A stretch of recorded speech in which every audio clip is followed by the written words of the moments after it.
आज की वीडियो में होने वाला है 50 का गिव अवे। जो भी इन 3 गन्स के साउंड सही पहचानेगा उसे मिलेगा इनाम। पर याद रहे, सिर्फ सब्सक्राइबर्स ही जीत सकते हैं। ये रही पहली गन, इसका साउंड पहचानो और अभी कमेंट में लिखो। ये तो बहुत आसान है, सब पहचान लेंगे।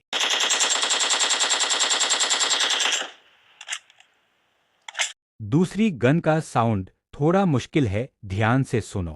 क्या ये फ्री फायर की है या बीजीएमआई की? कमेंट में बताओ गन 2 का नाम।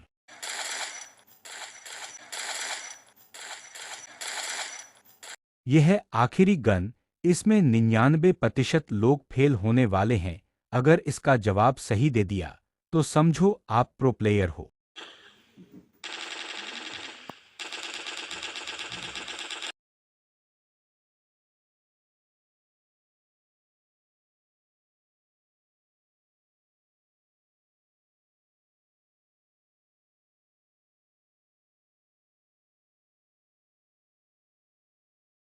विजेता का नाम कल की वीडियो में आएगा, तो जल्दी से लाइक और सब्सक्राइब कर लो, वरना आपका कमेंट नहीं गिना जाएगा।